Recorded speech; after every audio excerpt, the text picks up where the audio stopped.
Bom dia a todos, acho que já deu boa tarde, né? Já deu boa tarde. Boa tarde a todos. A sessão segue, porque, de fato, hoje a gente não poderia deixar de parabenizar todas as mulheres por esta data importantíssima de reconhecimento, de conquista de direitos, esperamos que consigam cada vez mais. Mas o fato que me traz à tribuna é para tratar justamente em relação a essa tragédia que aconteceu no Shopping Rio Anil. Shopping Rio Anil, administrado pela BR Malls, inaugurado no ano de 2010, inclusive conseguia ter acesso à data do habite também do shopping de 2010. Cinecista inicialmente tinha 10 salas de cinema, não sei quantas hoje estão de fato abertas, não consegui finalizar essa informação, mas a verdade é que nos últimos anos foram feitas algumas adequações e até o momento não foram localizados licenciamentos para as devidas reformas. A análise preliminar do Corpo de Bombeiros mostra que o incêndio iniciou no teto.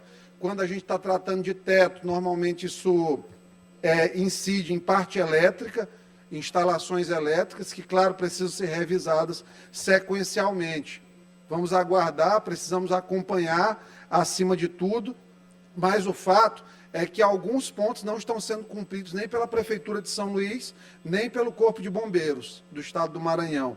A gente sabe da dificuldade fiscalizatória que existe, os aparelhos públicos, tanto municipais quanto estaduais, muitas vezes não estão dimensionados para fazer fiscalização ostensiva de todas as aglomerações, mas um cinema com tanto tempo e com tanta geração de renda, ele não pode deixar de ser fiscalizado também.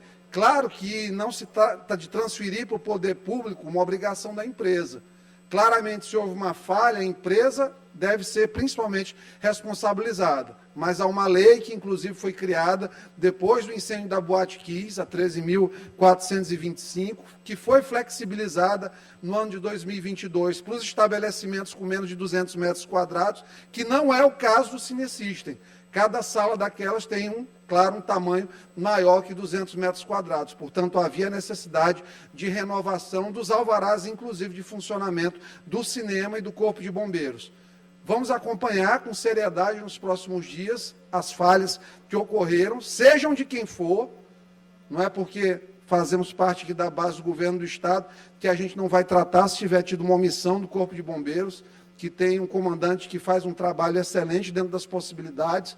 As corporações, polícias e Corpo de Bombeiros, infelizmente, não tiveram, nos anos anteriores, o investimento que precisavam, e hoje a gente precisa dar uma atenção para elas. A gente pede que o governador Brandão olhe com carinho também para o aparelhamento do Corpo de Bombeiros adequado para que mais segurança venha para as pessoas.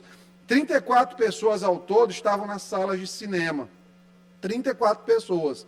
Poderia ter sido uma tragédia bem maior. Apenas 5 foram ao hospital. E, felizmente, apenas 5 baixaram no hospital. 3 com queimaduras de 1º, 2º e 3º grau. Uma sem queimadura e uma com queimadura de 3º grau. E 2 meninas, Evelyn e Yasmin, foram vitimadas nessa tragédia.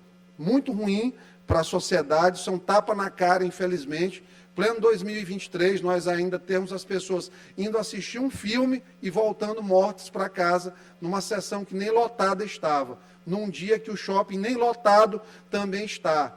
Mostra um fracasso, de fato, da regulação do poder público também e a iniciativa privada. E tem que ficar de lição. Se tivesse sido isso aí num período de um final de semana, a tragédia teria sido muito maior. Ao invés de 2, poderiam ter sido 50 pessoas.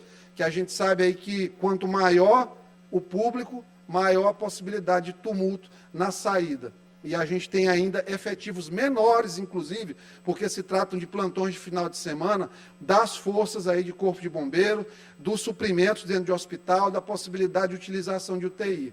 Muito assim me chamou a atenção a manifestação do secretário municipal de saúde de São Luís comemorando a ação eficaz dos socorrões, da rede de saúde. 5 pessoas só foram para o hospital e foi comemorando como se a gente tivesse preparado para enfrentar o 11 de setembro aqui no Maranhão.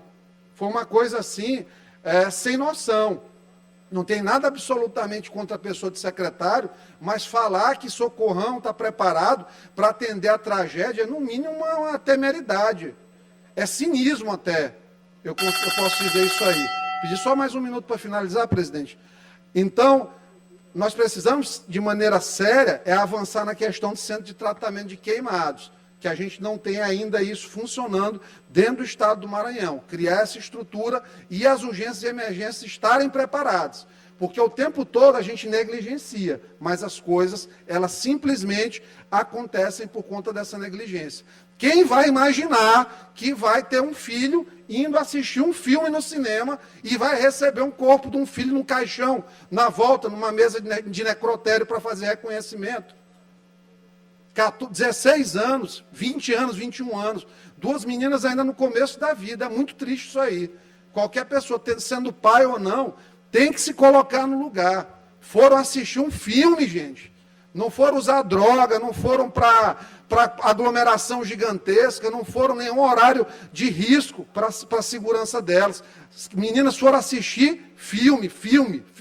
Foram fazer nada errado, voltaram mortos para casa. Isso tem que ter responsabilização. A lei foi flexibilizada no ano de 2022. O presidente, à época, o Temer, em 2017, ele vetou os dispositivos que criminalizavam diretamente, porque alegou que já estavam aí no Código Penal as sanções criminais previstas, que ia criar aí uma antinomia, uma confusão jurídica na coisa, mas é extremamente preocupante quando a gente não vê uma responsabilização clara dos envolvidos. Isso aqui precisa ser colocado, essas famílias precisam ter voz. Eu acredito que todos os deputados aqui, ao passo que o nosso mandato também está à disposição dessas famílias, para dar voz a essas famílias, para que elas não sejam tratoradas, como sempre são, quando enfrentam os grandes conglomerados empresariais na justiça. Infelizmente, a gente sabe, a justiça não tem nada de cega, ela tem um buraquinho ali, dentro do olho da venda, para olhar muitas vezes para quem paga mais. Então, o nosso sentimento a essas famílias, o nosso sentimento de colaboração a elas, e podem vir que aqui no gabinete do deputado Iglesias vocês terão o acolhimento necessário, caso assim julguem também. Fiquem com Deus.